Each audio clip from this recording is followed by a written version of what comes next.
नमस्कार, मैं हूं आपके साथ शुभ्रा सुमन। सुबह के 10 बज गए हैं और आप देख रहे हैं मेरे साथ मुझे जवाब चाहिए। मुंबई क्रूज ड्रग्स केस में हुए हाई प्रोफाइल गिरफ्तारियों के बाद मुंबई में ड्रग रैकेट, फिल्म इंडस्ट्री में धड़ल्ले से हो रहे ड्रग कंजम्पशन को लेकर कई महत्वपूर्ण सवाल खड़े होने लगे। अभिनेता शाहरुख खान के बेटे आर्यन खान 3 हफ्तों से ज्यादा वक्त से सलाखों के पीछे हैं, लेकिन अब इस पूरे मामले ने जो मोड़ लिया है वो और भी ज्यादा चौंकाने वाला है। आरोप लग रहे हैं कि ये पूरा मामला उगाही का हो सकता है। जी हां, 18 करोड़ की डील के आरोपों के बाद अब कटघरे में खुद एनसीबी है और कटघरे में हैं वो समीर वानखेड़े जो अब तक इस पूरी कार्रवाई और जांच का चेहरा बने हुए हैं। आखिर शाहरुख खान से 25 करोड़ की रकम किसने मांगी? इन आरोपों में कितनी सच्चाई है कि डील में से 8 करोड़ समीर वानखेड़े को मिलने वाले थे? इन सवालों के जवाब तो जांच के बाद ही मिलेंगे, लेकिन सवाल अपने आप में इतने गंभीर हैं जिसने पूरे मामले को और सनसनीखेज बना दिया है। क्या इसमें सियासत है या फिर एनसीबी में है कोई बड़ा खिलाड़ी जिसका बेनकाब होना अभी बाकी है? आखिर किस बिना पर कहा जा रहा है कि शाहरुख के बेटे आर्यन खान को एक साजिश के तहत फंसाया गया है? इन तमाम सवालों के जवाब अगले घंटे तक तलाशने की कोशिश करेंगे, लेकिन शुरुआत एक बड़ी खबर के साथ करते हैं। इसी मामले से जुड़ी हुई खबर। एनसीबी के गवाह प्रभाकर ने ही अब एनसीबी पर सवाल खड़े कर दिए हैं। गवाह प्रभाकर ने लगाया है 18 करोड़ की डील का आरोप। जी हां, बड़ी खबर। आर्यन की रिहाई के लिए 18 करोड़ की डील का आरोप लगाया गया है। मुझसे सादे कागज पर एनसीबी ने दस्तखत कराए थे, ये प्रभाकर ने बोला है। गोसावी और सैम डिसूजा को बात करते सुना गया था, ये प्रभाकर ने कहा है।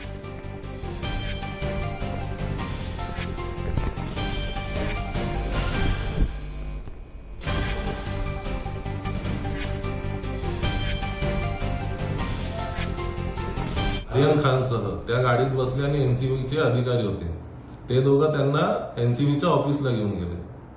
नंतर मी चालत चालत एनसीबीच्या ऑफिसच्या खाली जाऊन उभा राहिलो। 1:15च्या सुमारास मला कॉल आला किरण गोसावी सरांचा की वर आहे, वानखेडे साहेबांनी तुला बोलावलंय, पंचनाम्यावर साक्षीदार म्हणून सही करायचे। मी वर गेलो 3ऱ्या माळ्यावर, तेव्हा माझ्याकडनं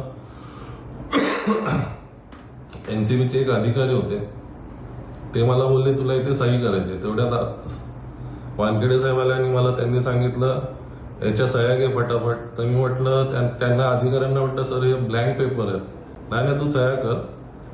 मला कमीत कमी 9 ते 10 पेपरवर माझ्या सह्या घेतल्या गेल्या। गाडीत बसलो तर किरण गोसावी सरांना सॅम करून नावाच्या एका व्यक्तीचा कॉल आला। लास्ट 18ला कर, कारण की 8 समीर वानखेडे साहेबांना जाणार आहेत आणि 10 आपल्याला वाटून घ्यायचे। एवढं मी त्यांचं फोनवरचं संभाषण ऐकलं। एक काम कर, अर्जंटनी महालक्ष्मीला जा, बॉम्बे सेंट्रलच्या ताडदेवच्या रोडला इंडियाना हॉटेलच्या इथे तुला एक गाडी येईल, मी नंतर तुला डिटेल देतो, तिथून तुला 50 लाख रुपये घ्यायचे। की शुरुआत करें उससे पहले आपको विस्तार से जरा बता देते हैं कि आखिर प्रभाकर सैल ने अपने हलफनामे में क्या कहा है और आखिर उस पर क्यों सवाल खड़े हो रहे हैं और उसने एनसीबी को कैसे कटघरे में खड़ा कर दिया है। गोसावी सैम ने डील के लिए 25 करोड़ की बात कही थी, ये प्रभाकर ने कहा है। 18 करोड़ में दोनों मामला सेटल करने को राजी हो गए थे, प्रभाकर सैल ने खुलासा किया है। 18 में से 8 करोड़ समीर वानखेड़े को दिए जाने थे। पंचनामा पेपर बताकर मुझसे सादे कागज पर साइन करवाया गया था। बहुत गंभीर है ये मामला। मुझे आर्यन की गिरफ्तारी के बारे में जानकारी नहीं थी, ये भी प्रभाकर सैल ने कहा है। तो अपने हलफनामे में प्रभाकर सैल ने, एनसीबी के गवाह ने जो खुलासे किए हैं उसने पलटकर एनसीबी पर ही कई महत्वपूर्ण सवाल खड़े कर दिए हैं, जिनके बारे में आगे चलकर खुलासे होने जरूरी हैं। जांच हो और जांच से स्पष्ट हो कि आखिर राज क्या है। कोई एक बड़ा खिलाड़ी है क्या जिसके बारे में पता चलना बहुत जरूरी है। अब आपको हम 2 तस्वीरें दिखाते हैं।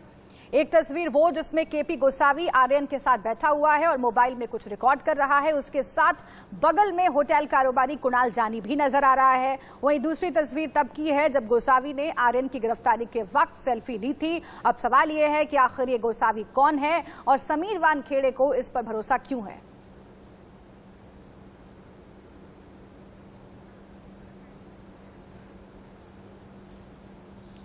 तो ये दो तस्वीरें आप देखिए, ये वही तस्वीरें हैं जिसने इस पूरे मामले में नया मोड़ ला दिया है। केपी गोसावी की भूमिका को लेकर लगातार सवाल खड़े हो रहे हैं और जो अपने हलफनामे में प्रभाकर सैल ने कहा है उसने उन सवालों में और कई सवाल ऐड कर दिए हैं जिनके जवाब मिलने बहुत जरूरी है। क्या ये वाकई उगाही का मामला है? 18 करोड़ की डील का नाम क्यों बार बार सामने आ रहा है? समीर वानखेड़े पर क्यों आरोप लग रहे हैं? क्या वाकई शाहरुख खान से 25 करोड़ की डिमांड की गई थी? अगर ऐसा किया गया तो वो कौन है जिसने शाहरुख खान से इतने पैसे मांगे थे?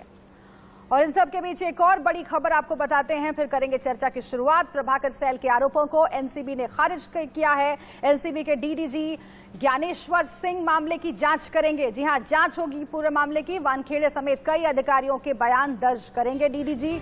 गवाह प्रभाकर ने 25 करोड़ की वसूली का आरोप लगाया है। 18 करोड़ में डील फाइनल होने का ये पूरा आरोप है। तो देखिए, छोटा मोटा मामला नहीं है। 25 करोड़ वसूली का आरोप लगाया जा रहा है। 18 करोड़ की डील फाइनल हो रही थी, ये बताया जा रहा है प्रभाकर सैल की ओर से हलफनामे में। और अगर एनसीबी का गवाह खुद ये बड़े आरोप लगा रहा है तो इन लोगों की भूमिका पर आगे जांच में स्पष्ट होना जरूरी है। चाहे वो केपी गोसावी हो, कुणाल जानी हो, फ्लेचर पटेल का नाम आ रहा है, मोहन भानुशाली है। क्या एनसीबी के ये किराए के अफसर हैं, किराए के लोग हैं जिनका इस्तेमाल किया जा रहा है उगाही करने के लिए? आरोप दरअसल यही है, लेकिन एनसीबी ने इन आरोपों का खंडन किया है। एनसीबी का कहना है कि पूरी पारदर्शिता के साथ ये जांच आगे बढ़ रही है।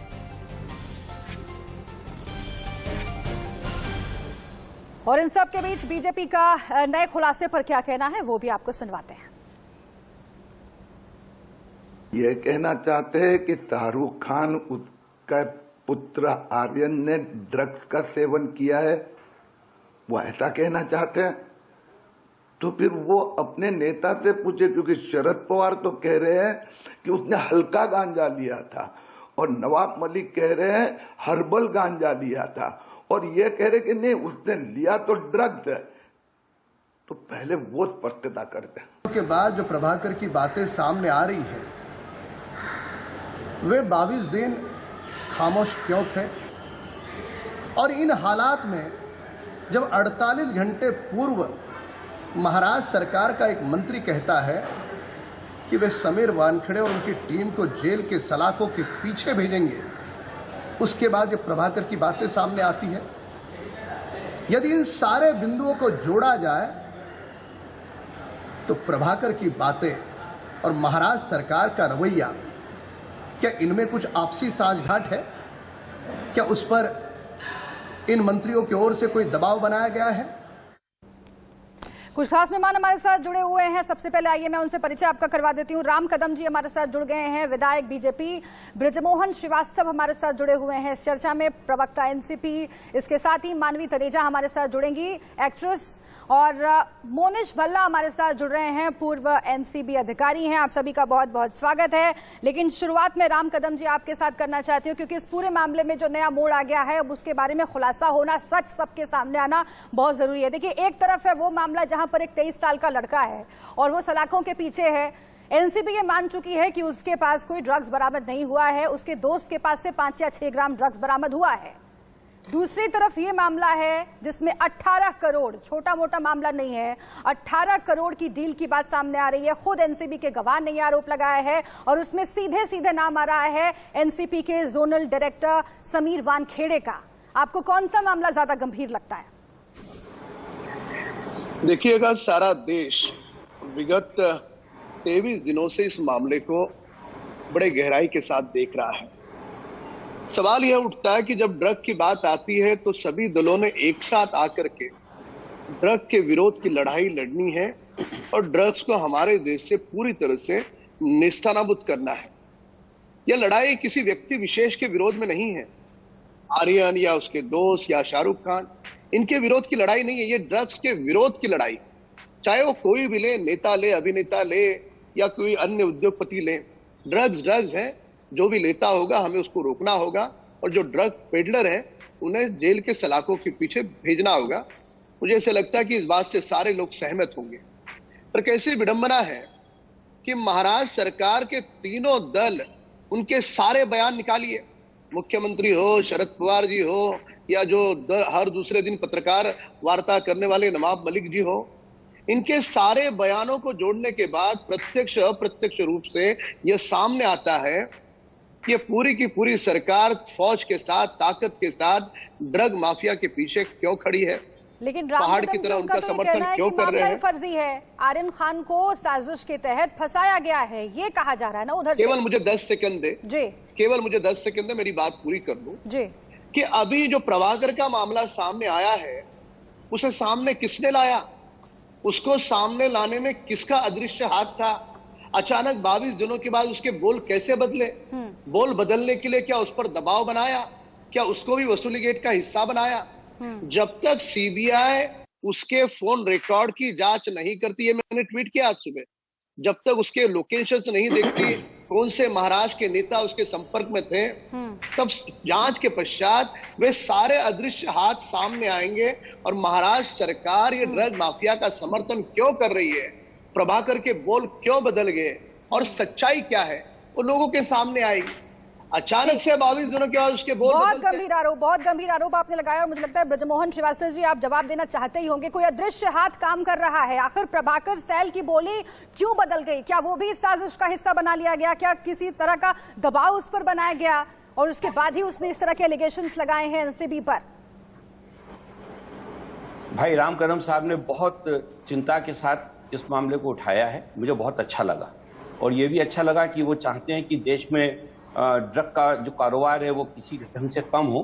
तो निश्चित रूप से उनको शायद याद होगा कि अभी मुंद्रा पोर्ट पे 3000 किलो हीरोइन पकड़ी गई थी, जिसमें आज तक भारतीय जनता पार्टी के किसी ना तो नेता का कोई बयान आया, न सरकार की तरफ से कोई बयान आया। तो थोड़ा उस तरफ भी उनको ध्यान देना चाहिए। और इसके पहले इसी कंपनी के नाम पे 25,000 किलो टेलकम पाउडर आ चुका है, ये भी रिकॉर्ड में है। ये DIR के इतने सारी जांच कर रही है, लेकिन उनको भी कोई समर्थन नहीं मिल रहा। वहां पर एनसीबी लगातार चुप रही है। मैं दूसरी बात ये कहना चाहता हूं कि जब हमारी अगाड़ी सरकार महाराष्ट्र में आई तो हम लोगों ने इस बात को पाया कि पिछले 5 साल जो देवेंद्र फडणवीस साहब की सरकार थी उस पर एक भी ड्रग पेडलर को पकड़ा नहीं गया। जब इसकी पूरी शुरुआत हम लोगों ने की तो हमारी समझ में यह आया कि इस पर सबसे ज्यादा जो रुकावट आ रही है वो एनसीबी के कुछ भ्रष्ट अधिकारियों के माध्यम से आ रही है। लगातार उनके ऊपर जांच की जा रही थी, लगातार उन पर ध्यान दिया जा रहा था, जिसका कि सबूत अभी मिला है। हम लोग पिछले 23 दिन से लगातार इस बात को कह रहे हैं कि एनसीबी के कुछ अधिकारी अपने पद का दुरुपयोग करके गैर कानूनी काम करते हुए एक एक्सटॉर्शन गैंग चला रहे हैं, जिसमें भारतीय जनता पार्टी के कुछ नेता जुड़े हुए हैं। और ये सबूत हम लोगों ने, आप फुटेज देख लीजिए, फुटेज में सारे लोग, आप देखिए जो अभी लेटेस्ट फुटेज आया है उसमें गोसावी इस प्रकार से आज उनके साथ बैठ के बात कर रहा है। बगल में, जैसा कि अभी आपने बताया कि एक होटल भी बगल में बैठा हुआ है, ऐसा लग रहा है जैसे कि प्राइवेट अपने ऑफिस में बैठे हुए हैं। ये एनसीबी का ऑफिस है क्या सरकारी ऑफिस में बैठकर इस प्रकार के लोग अपना कोई कार्रवाई कर सकते हैं, अंजाम दे सकते हैं? नहीं, ठीक है, ये तमाम बातें जांच में आगे आएंगी, जांच इसकी होगी ब्रजमोहन जी। लेकिन जो सवाल आप लोगों पर खड़ा किया गया है कि क्या आप लोगों का बहुत कुछ दांव पर लगा हुआ है, तीनों पार्टियों का भी बहुत कुछ दांव पर लगा हुआ है। अगर ड्रग्स केस में और आगे खुलासे हुए तो आप में से भी कई चेहरे बेनकाब हो जाएंगे शायद, और इसीलिए साजिश के तहत प्रभाकर सैल जैसे लोगों को मोहरा बनाया जा रहा है।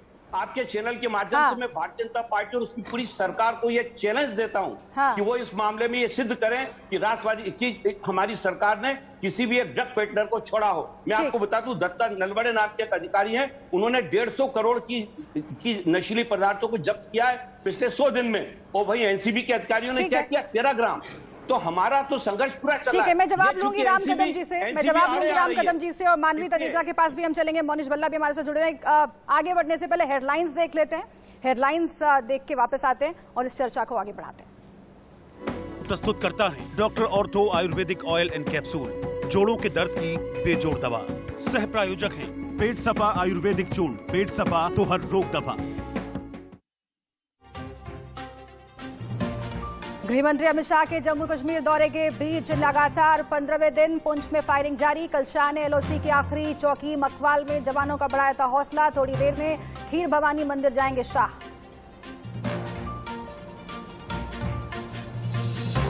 आज मिशन यूपी पर 10:15 बजे सिद्धार्थनगर जाएंगे पीएम मोदी। 9 मेडिकल कॉलेजों का करेंगे उद्घाटन। दोपहर 1 बजे अपने संसदीय क्षेत्र वाराणसी का करेंगे दौरा।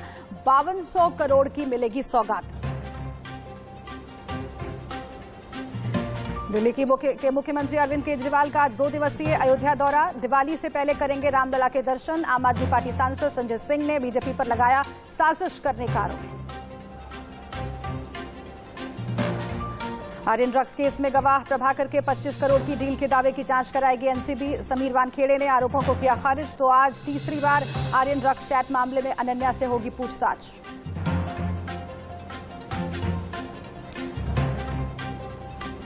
और आइए फिर से एक बार अपने पैनल का रुख कर लेते हैं। इस बार मोहन भानुशाली जी, मैं आपके पास आती हूँ। नहीं, माफ कीजिए, मोनिश भल्ला हमारे साथ जुड़े हुए हैं, पूर्व एनसीबी अधिकारी। मैं आपके पास आती हूँ। आपको अच्छा खासा एक्सपीरियंस है मोनिश जी, और इसीलिए मैं आपसे समझना चाहती हूँ कि अभी पिछले कुछ दिनों में जो सवाल खड़े हुए हैं, न सिर्फ बॉलीवुड पर बल्कि पुलिस के काम करने के तरीके पर मुंबई के अंदर और जांच एजेंसियों के काम करने के तरीके पर भी, ऐसे में ये जो 18 करोड़ की डील का मामला सामने आ रहा है, कितना सच कितना झूठ, लेकिन क्या ये कल्पना से परे लगता है कि ऐसा भी कुछ हो सकता है, और क्या इसकी जांच होनी चाहिए और नतीजे तक पहुंचना बहुत जरूरी है? जी देखिए, इसमें 3-4 बातें हमें नोट करनी पड़ेंगी। हाँ। मैं आपको जरा ब्रीफ करता हूं आउटलाइन इसकी। एक तो ये बात पक्की है कि अगर कोई भी विटनेस हॉस्टाइल होता है तो केस को डैमेज करता है, ठीक है। और उसके लिए उस विटनेस ने जिस तरह से मीडिया में आके बोला, जिस तरह से एफिडेविट दिया, ये मैटर थोड़ा सा सीरियस है। और इसके लिए मेरे ख्याल से कल ही आपके चैनल्स पे भी चला कि जो डीजी हैं उन्होंने ऑलरेडी विजिलेंस के लिए एक इंक्वायरी बोल दी है। और अभी राम कदम जी भी बोल रहे थे कि सीबीआई को भी उन्होंने कहा है कि उसको भी करें, ठीक है, रिक्वेस्ट किया है जो भी। तो इन्वेस्टिगेशन तो इसको डिटेल में जाना ही चाहिए। दूसरा, जब ऐसा कोई विटनेस हॉस्टाइल होता है और साथ में एलिगेशन विजिलेंस की आती है, यानी कि कोई पैसे की लेन देन की बात कर रहे हैं, तो उसको भी इन्वेस्टिगेट जरूर होना चाहिए। पर सवाल है कि ऐसा कब होता है, क्यों होता है। ये देखा गया है कि जब भी कोई बड़ा मैटर होता है तो उसमें बहुत इन्फ्लुएंशियल लोग इन्वॉल्व होते हैं, और जो विटनेस होता है वो एक साधारण सा इंसान होता है। आपने देखा इसमें तो शायद कोई बॉडीगार्ड या कोई इस तरह का है वो, तो उसको कहीं ना कहीं वो कहीं प्रेशर में आ सकता है। ये मैं इन्वेस्टिगेशन का मामला बता रहा हूं, कहीं ना कहीं वो प्रेशर में आता है, यानी कि कभी वो डर प्रेशर से कभी इंसान इस तरह की बात करता है या कोई लालच पे बात करता है। इसमें शायद ये दोनों कॉम्बिनेशन हो सकते हैं। तीसरी बात के ये जो लेने देने की बात है, ये ऐसा भी काफी बार देखा गया है कि कोई थर्ड पार्टी, यानी कि कोई विटनेस या कोई बाहर का आदमी किसी के नाम पे कुछ काम कर लेता है, यानी कि किसी के नाम पे कि मैं इसको पैसे पहुंचा दूंगा, आप मेरा काम कर दें, और वो बीच में से ही निकल जाता है। ना ही किसी ऑफिसर को पता होता है, ना किसी को पता होता है, वो अपना ही खेल कर लेता है। ऐसा भी देखा गया है, पास्ट में भी बहुत बार ऐसी चीजें होती हैं, ठीक है, अलग अलग डिपार्टमेंट के लोगों को जिनका एक्सपीरियंस उनको पता है। तो वो ये भी एक एंगल हो सकता है। बट एक लार्जर पिक्चर में हम देखें तो केस को ये डैमेज करता है, ठीक है। कल जब हाईकोर्ट में मैटर आएगा तो जरूर इस चीज के ऊपर जो सामने के एडवोकेट से जरूर इसको लेंगे, और ये केस को डैमेज करता है। इन्वेस्टिगेशन मैं आऊंगी आपके पास। और आखिर एनसीबी में जो बाहरी लोगों के दखल की बात हो रही है, किराए के ऑफिसर्स की बात हो रही है, वो कितनी गंभीर है वो भी मैं आपसे समझूंगी। लेकिन एक टिप्पणी में मानवी तनेजा आपसे भी लेना चाहती हूँ। आप बॉलीवुड का हिस्सा हैं और इसीलिए आपका मत क्या है, आपका अनुभव क्या कहता है? आर्यन खान को लेकर तमाम बातें हुई, लेकिन सबसे महत्वपूर्ण है कि अगर ड्रग रैकेट है जिसका शिकार बॉलीवुड है, जिसका हिस्सा बॉलीवुड है, तो वो भी बाहर आना चाहिए। लेकिन अब अगर ये कहा जा रहा है कि आर्यन खान को फंसाया भी जा रहा होगा, ऐसा हो सकता है, तो आपको इसमें कितनी सच्चाई लगती है? देखिए, मैं तो बीच में जब शुरुआत हुई थी डिबेट की 2 अक्टूबर से, तो सबसे आर्यन ने जैसे बोला कि मैंने ड्रग्स नहीं लिए हैं, और एनसीबी ने भी ये तय किया है कि रिकवरी नहीं हुई है। हाँ, व्हाट्सएप चैट के बेसिस से उसका अरेस्ट हुआ है। पहली बात ये, आर्यन को फंसाया जा रहा है, कौन फंसा रहा है ये नहीं पता। हाँ, काफी हद तक लगता है आर्यन को फंसाया जा रहा है। उसी के कॉन्टेंट में मैं बोलना ये चाहती हूँ कि जैसे अभी ये एक प्रभाकर ने बोला है, काफी पढ़ने का उसने वो जो एफिडेविट वो दिया है। आऊंगी मैं आपके पास, सोचती हूँ एक बहुत ही महत्वपूर्ण तस्वीर आप देख रहे हैं। मुझे जवाब चाहिए, और हम कोशिश कर रहे हैं ये समझने की कि आखिर एनसीबी पर जो नए आरोप लगे हैं उसने इस पूरे मामले को, ड्रग्स क्रूज मामले को, कौन सा मोड़ दिया है, और कौन कौन सी सच्चाई है जो छुपी हुई है जिसका सामने आना अभी बाकी है। हम फिर से एक बार अपने पैनल का रुख कर लेते हैं, और मैं सीधा रुख करती हूँ मानवी तनेजा जी। आपका बहुत ही शॉर्ट में अपना जवाब पूरा कीजिएगा, और उसके बाद मैं आगे बढ़ूंगी। मानवी जी। होनी चाहिए। की जो इन्वेस्टिगेशन है वो एज एन ऑर्डर हो गया है कि वो इन्वेस्टिगेशन हो, क्योंकि इतने सारे उसने पॉइंट्स दिए हैं तो हो सकता है, देखिए मैं ये नहीं कह रही क्योंकि मैं कोई पार्टी से बिलोंग नहीं कर सकती, हो सकता है एक आधा पॉइंट कोई अलर्ट हो, लेकिन जिस पद पे समीर वानखेड़े हैं मुझे नहीं लगता कि वो ऐसी कोई हरकत करेंगे। इसकी प्रॉपर इन्वेस्टिगेशन होनी चाहिए और जांच में ही पता लगेगा कि दूध का दूध और पानी का पानी जांच में ही होगा। ठीक है राम कदम जी, अब मैं सीधा आपका रुख करती हूँ और आपने सुना था बृजमोहन श्रीवास्तव जी को, उन्होंने कई महत्वपूर्ण आरोप लगाए और ये भी कहा कि अगर वाकई गंभीरता होती ड्रग्स मामले में कार्रवाई करने की तो जो बड़े मामले हैं, जो बड़ी मछलियां हैं, वहां पर फोकस होता, लेकिन फोकस अलग है। देखिए गुनाह गुनाह होता है, चाहे वो 10 ग्राम हो या 10 किलो हो, उससे कोई गुनाह कम अधिक नहीं हो सकता और सभी गुनहगार जेल के सलाखों के पीछे होने चाहिए, इस बात को वे भी स्वीकार करेंगे और सारे देश की वही मंशा है। व्यक्ति विशेष नहीं, हमारा सवाल ये महाराष्ट्र के शिवसेना, कांग्रेस और एनसीपी दल से इतना ही है कि वे एनसीपी के साथ खड़े होकर के ये ड्रग की लड़ाई में वे भी जुड़ जाते, सरकार है वे भी अपने पुलिस को जोड़ देते। और ये कैसी विडंबना है, एनसीपी का विरोध करके वो ड्रग माफिया का समर्थन कैसे कर सकते हैं? कौन सा ऐसा कारण है? खुद तो कार्रवाई करेंगे नहीं, जो दूसरा कार्रवाई कर रहा है उसे रोकेंगे।